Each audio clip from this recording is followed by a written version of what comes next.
Each year, Microsoft Research hosts hundreds of influential speakers from around the world, including leading scientists, renowned experts in technology, book authors, and leading academics, and makes videos of these lectures freely available.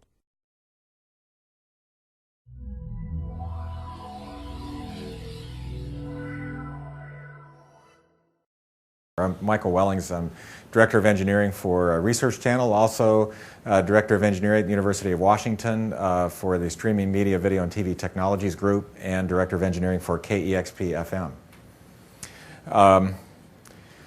So I have way too many slides. I'm going to go through them quickly. If you see something that's of interest, stop me and we'll talk about it.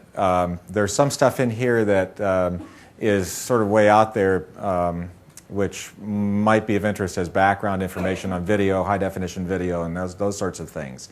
So first, Research Channel, who we are, for those of you who don't know who we are, we're a consortium of about 30 different universities and a number of corporations. This is our carefully crafted text that tells who we are and what our goals are and such, which I'll skip over. These are our university members currently. And then these are our corporate members. You'll notice Microsoft Research is on there down on the left-hand side of the screen, down near the bottom. People are into Research Channel, join Research Channel for many reasons. They either have television programming to submit for on-air, or they have reasons to be involved in the technical and project areas that we work on.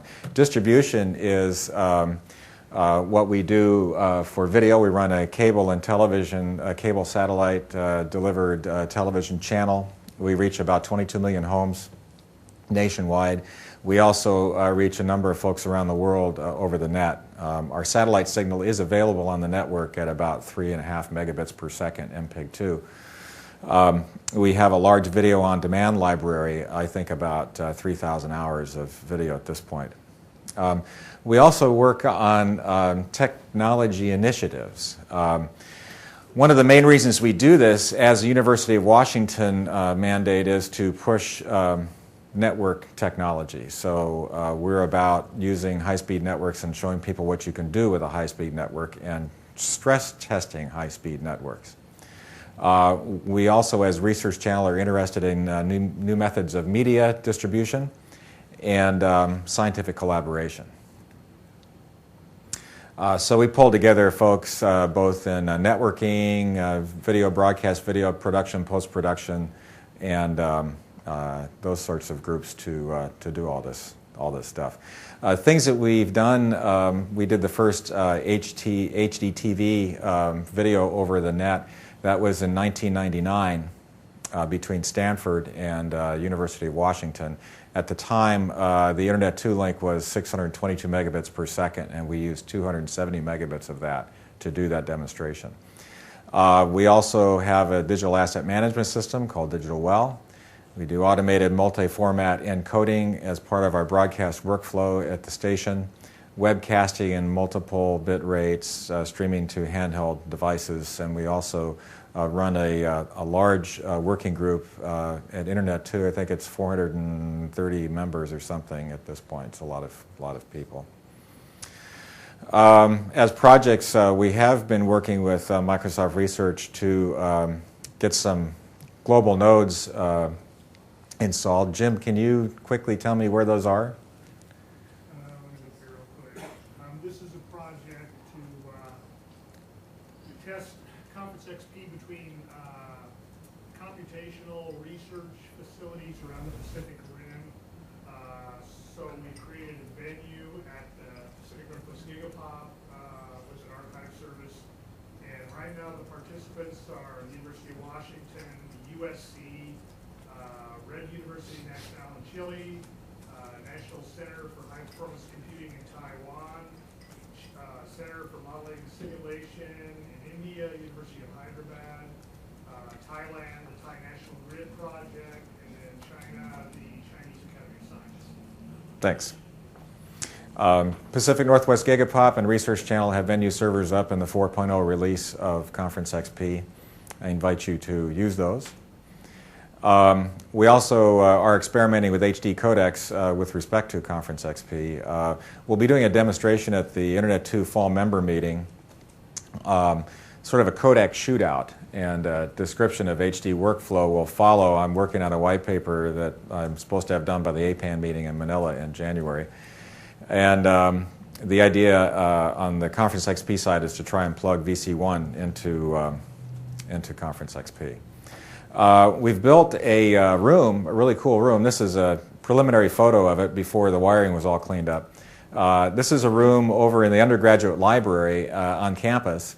And this room will do everything. It'll do access grid, Conference XP, high-definition video, H.323, whatever. We've built all the machinery in there to do that. The cameras are all high definition. We down-convert the video for those applications that can't deal with HD. We have 2 cameras. We have auto call buttons by each microphone. Everybody has a mic. There's auto mixing, echo cancellation, that kind of stuff. And there's 3 63-inch plasma screens in the front, a projector that can project a backdrop behind the group. The problem is it only seats about 18 people. It's not a huge room, but it's big enough for the University of Washington to offer this, so that is our department to offer this to campus as a service in a controlled environment where we know we can make it work. Recently I attended a Phoenix medical workshop sponsored by Internet 2 at the Barrow Neurological Institute. This is I love these composite photographs because it gets all distorted and it's really cool.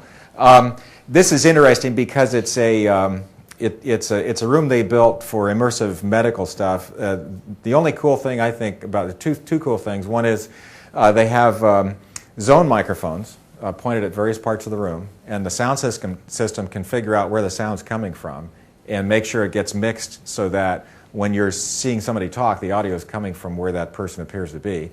The other is that right in the middle of that screen, so this is the screen right here, and right there is a little square. You can barely see it. That's where the cameras are. There's 4 cameras right there, little cameras, and they point in 4 different directions. And so in that manner, you sort of closely look at the place you think you're looking at. It's all standard definition stuff. So in media delivery methods that we work on, HD multiple unicast, multicast, standard definition, multicast, and multiple unicast. We do Windows Media VOD and HD VOD at various data rates. We've also played around with very low bit rate video delivery, podcasting things, using advanced video codec and things to iPods and those sorts of things. Still working out bugs on that. Again, I think it said we had to over 2,500 hours of video on the web. The researchchannel.org website. I invite you to go there and have a look. There's even some HD stuff there in a couple different formats. Very quickly, I will go through our open source software iHD TV suite, so that you know what it is we are doing, what I spend most of my time doing. We have 3 suites. The iHD 1500 is an uncompressed, high-definition over IP package. It can work in point-to-point mode or multi-point mode. So it is a conferencing system that has a latency of about 133 milliseconds per end, and gives you a tiled display on one side and a full rate display on the other side. Eats up about 3 gigabits of traffic in bidirectionally to do that. We formed an open source group. We're working internally in the group. There are a number of people in here who are members of that to try and get the code to the point where we're ready to throw it up on SourceForge or something and get it out to the world. I meant code. It'll be out there somewhere. So it's 292M, SMPTE 292M, 422 video, gigabit and a half. Requires a number of high-end machines. Takes 3 machines to do this. They're dual processor machines. Xeons, I think we're using currently. PCI Express platforms. So 3 machines per node, 2 receive, 1 transmit machine. And jumbo frames. IHD 270 is simply Sony HD cam over IP, and that's a native data rate, I think, of 155 megabits with a bunch of overhead in there. That's a broadcast format developed by Sony, used in broadcast production, and we can transport that over IP. That takes some fairly expensive gear. You've got to buy the codecs from Sony. They're about $8,000 to $10,000 each, and so you need an encoder, decoder at each site, so that adds up to quite a bit of money.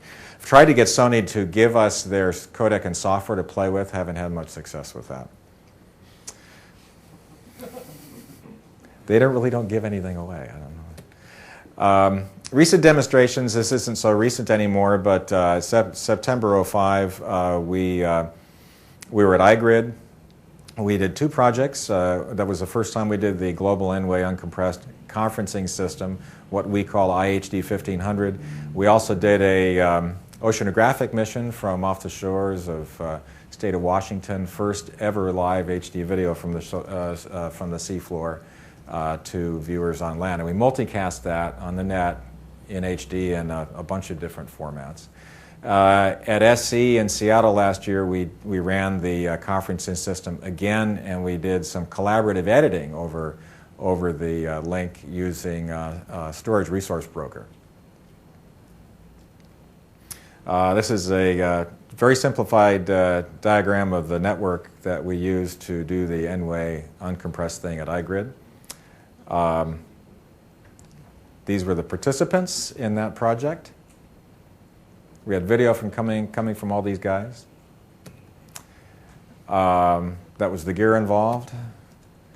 And the first time we did this HD conferencing thing, we did it between Australia and Pittsburgh. And Andrew Howard can tell you that it was quite an experience. There was a pretty high delay in that, but still, the really cool thing was that we had people come up to us, and we were in the Intel booth, and they walked up and they could hold up a sheet of paper with a cut sheet on some gear that they thought was really cool, and Andrew was able to read it over the link. So that was pretty cool. It's come a long way since then. That was the first use of the SX transport fiber that was laid between Sydney and the Pacific Northwest Gigapop.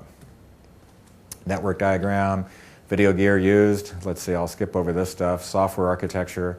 I can provide this information to those who are interested afterwards rather than taking up a lot of time right now with it. Let's see.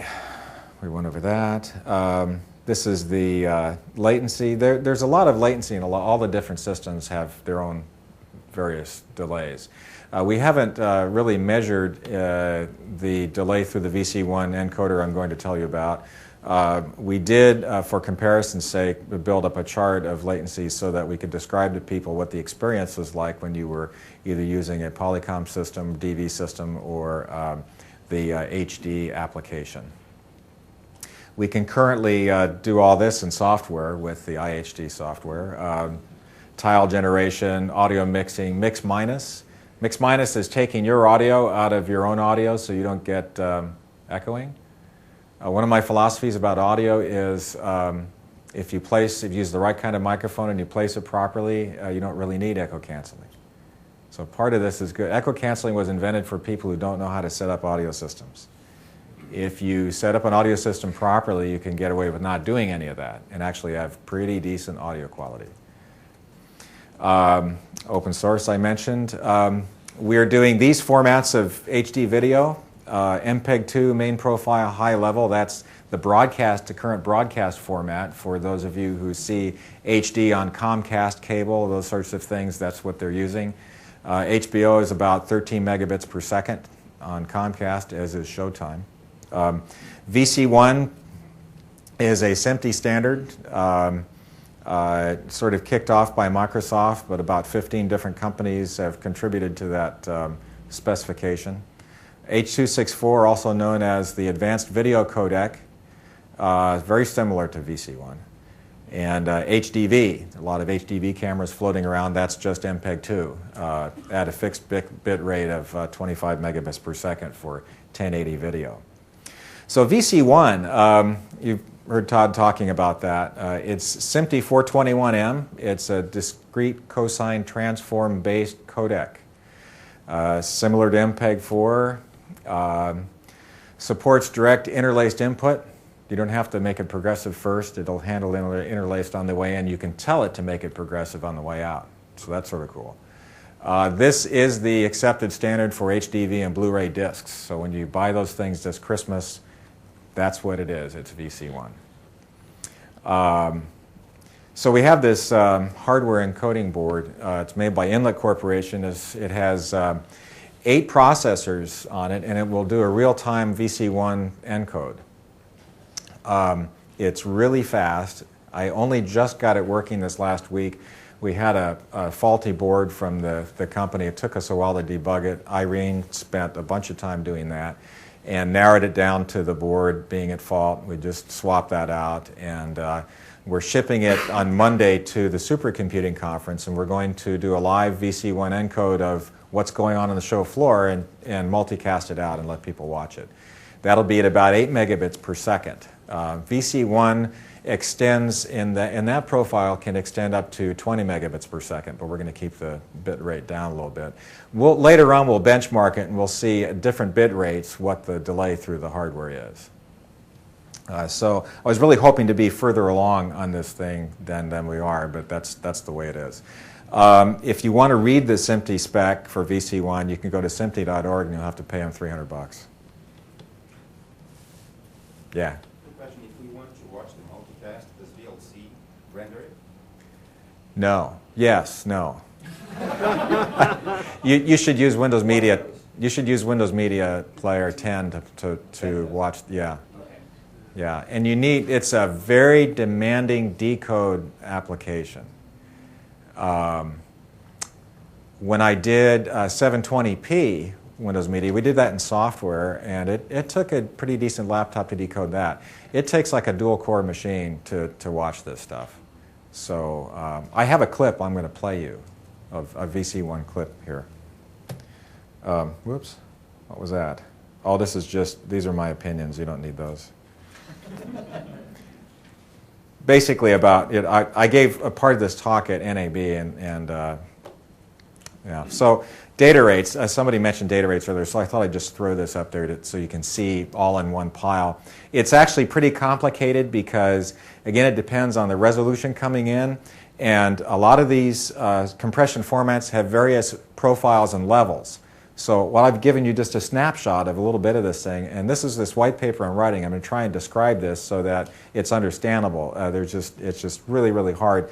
But so NTSC, if you take a standard NTSC television picture, depending on how you sample it, it's right in that data range, 95 to 135 megabits. That's composite video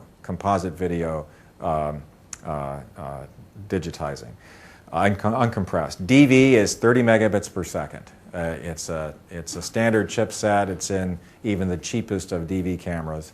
MPEG-2 main profile, main level goes from 1.5 megabits to 15 megabits per second. That's standard definition.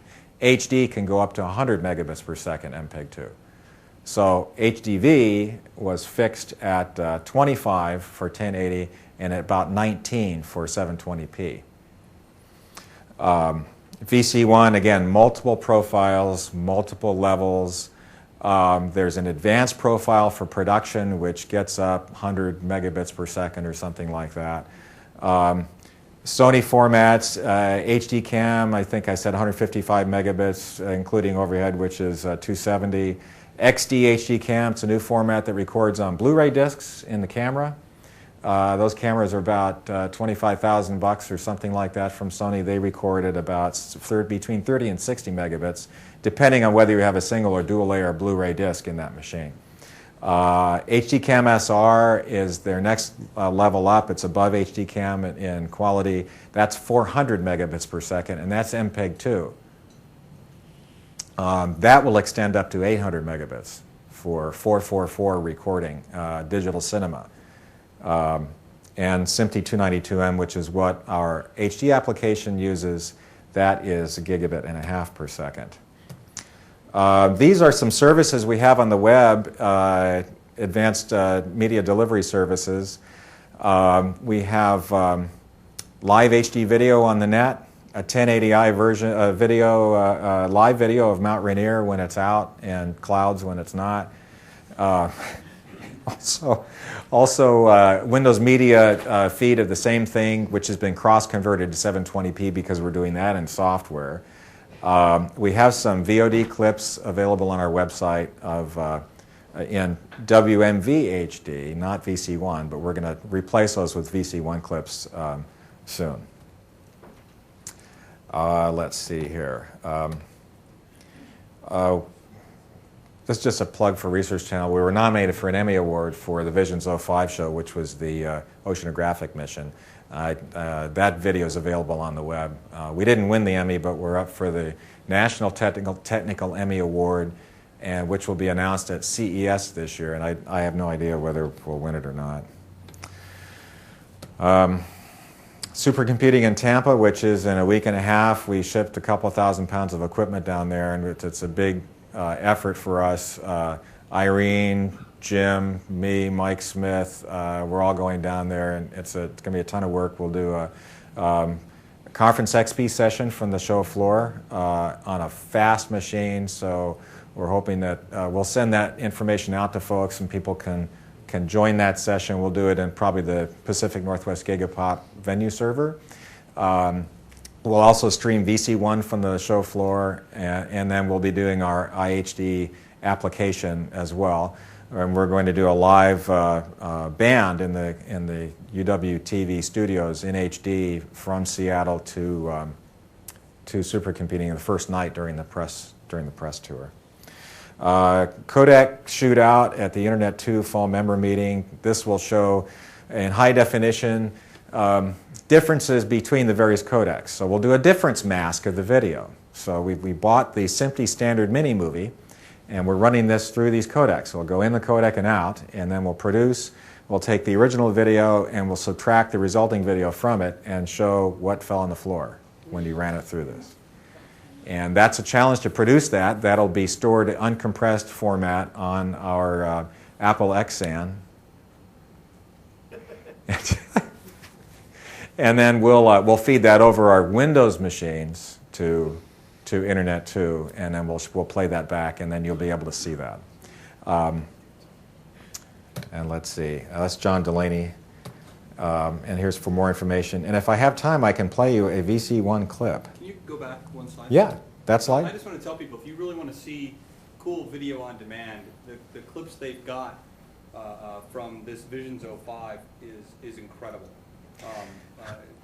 It's available in Windows Media 720p and 1080p. It's currently only 720p because we're going to reauthor it in VC1, and then we'll have it out in 1080. But I'm just saying, if I have enough laying around back at the station, I can bring some here tomorrow on disk. That'd be great. And then people can either copy them or take the disc or whatever. We've been handing them out a lot. I've got a 7-minute show and I have an hour-and-a-half show. I can bring the 7-minute thing over.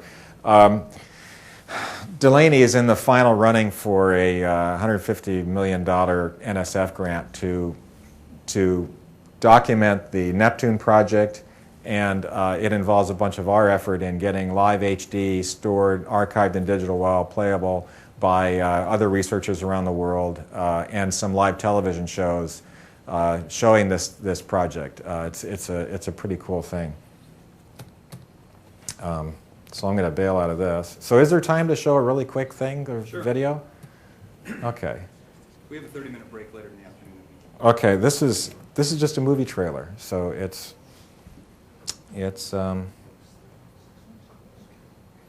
okay. This is VC1 at 8 megabits per second, and it was encoded on a single pass that is live with the inlet Fathom board, which is the VC1 encoder. So let's just tell it to play and see what happens.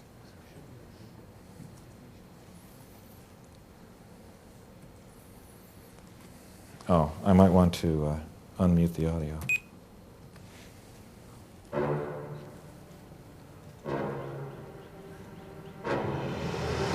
This was encoded from an HD cam tape I got from Lucasfilm. So we actually did a live HD encode of this. I will not let this republic be split in two. My negotiations will not fail. If they do, there aren't enough Jedi to protect the Republic. We're keepers of the peace, not soldiers. You know I don't like it when This is really hard stuff to encode. All the high-speed motion, the encoder has no idea what's going to happen If you'll next. excuse me. If you do a 2-pass encode, it'll figure that out Does that, Anakin? on the first pass, and then when it goes to the next time, it'll know when all the high-speed stuff is, and it'll be ready for it. It's having to do this on the The fly. boy has exceptional skills. His abilities have made him arrogant. Excuse me. I'm in charge of security here, milady.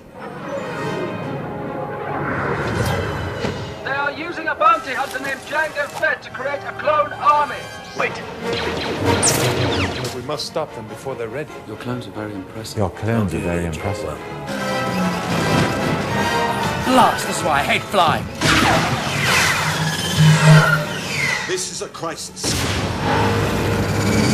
The Senate must vote the Chancellor emergency powers. As my first act, I will create a grand army of the Republic to counter the increasing threats of the Separatists.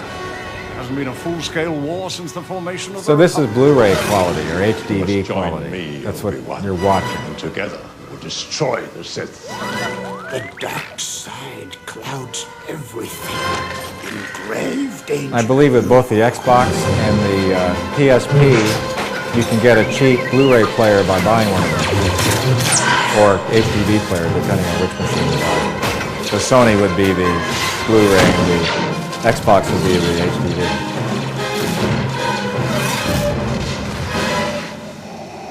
Begun this Clone War